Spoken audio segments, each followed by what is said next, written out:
I'm headed northeast, I guess is how you would say it, and from Lower Keys into Islamorada, headed home. And I just kind of wanted to show some of the trash pickup that's going on.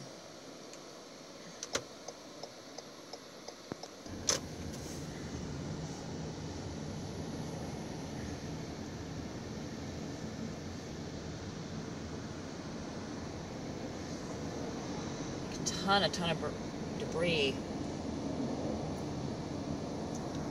Oh, well, that's actually, you know, the vegetation debris, but here it is, December 1st.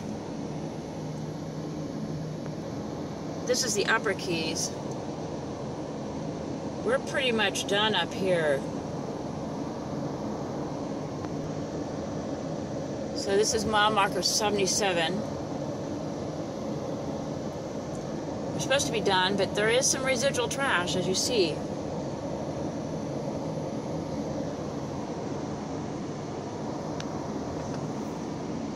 And got a little bit of traffic. Let's see what this is about.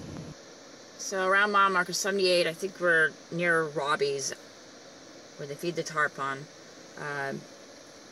It's all backed up here. It says men working, so construction. I would imagine they're doing some trash removal. You can see all this has been cleared out over here. So that's been picked up. So while I'm sitting here, I'm going to take this opportunity to say that, so I've heard that there's a bunch of, excuse my language, but I'm going to say it, bullshit stuff going on in the Lower Keys as far as FEMA and the government and different promises that are being made to the people that were hardest hit and do not have homes anymore, are not able to go out and make a livelihood because, you know, they're charter boat captains or dock masters or those types of professions, maybe a scuba dive instructor, and they can't even go out and do the scuba dives or go out on charters. And then maybe the docks are all gone, because there's just so much debris in the canals that they can't even get their boats. The charter captains can't get their boats out into the ocean to take people on these charters. Now, that's not true for all of the Keys. There are definitely some charters going on, but in the Lower Keys, where it was hardest hit, they're like Lou Key. I think they've only got one maybe snorkel charter going out because there's some kind of a smaller boat that, or with a shallower draft or whatever, that can actually get out of the canal without hitting the debris. But it's just very limited on who's able to get out into the ocean and take these charters, take these tourists out. And there's just so many people that are not only out as far as a place to live, but their livelihood has also been put on hold. So how are they going to survive in the Keys? They're going to have to move out. They're going to leave. You know, they don't have a home. They don't have a way to run their business at present. You know, I was talking to somebody, and his whole livelihood is a charter business, and he had it going pretty good before Irma, but he can't get out into the ocean to do the charters. So it's gotten to the point where he's going to take a little boat out and some kind of a, I don't know what you call it, some kind of an anchor claw thing. I don't know what he said. I'm sure people that understand nautical talk or whatever know what this guy is talking about, what I'm trying to refer to. But anyway, so he's going to try to go out and do it on his own. So he invited me along just to show what he is what he's talking about, like how he can't, he's got this little boat that he might be able to take out there, but his big charter boat he can't take out. But he's going to attempt to take this little boat out, and he's going to show me the debris and just show what, you know, it's ridiculous. It shouldn't be out there right now. There's been all these promises made that it would be cleaned up. It's 3 months later. It's December 1st right now, and it's not cleaned up.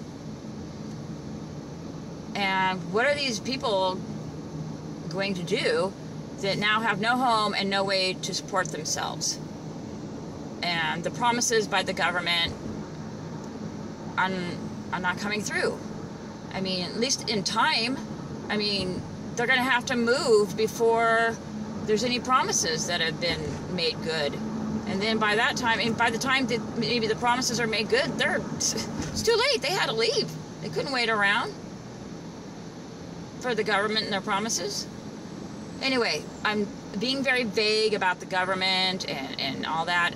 It's because I need to do some research and figure out just who we are talking about exactly and what exactly is going on.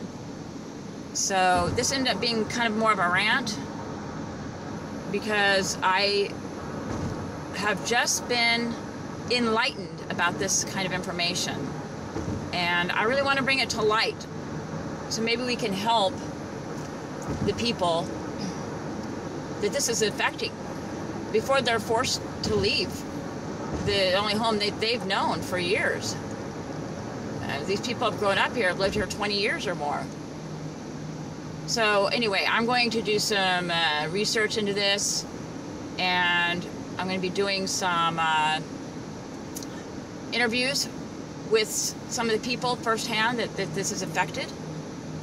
And I'm going to start with a friend that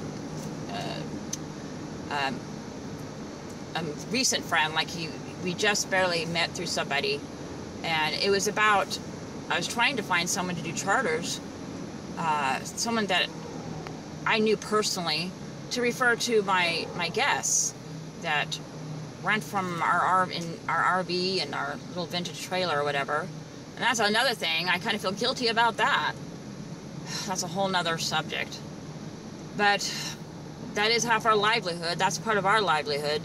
It's not like we're rich and we can, you know, we're just trying to make all this investment money. It's actually half our livelihood, our rentals.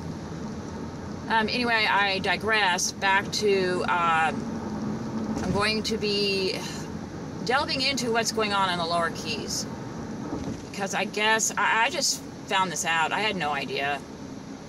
I think I saw a couple comments on my videos just recently about this kind of thing, and I thought there were negative rants, and then it just turns out that I just barely met somebody who is talking about the same thing in a very nice way, though, and he's made me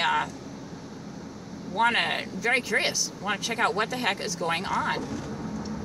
You know, is there something I need to blow the lid on and use this YouTube channel to do it? I'll be happy to do it if it can help people. Anyway, stay tuned.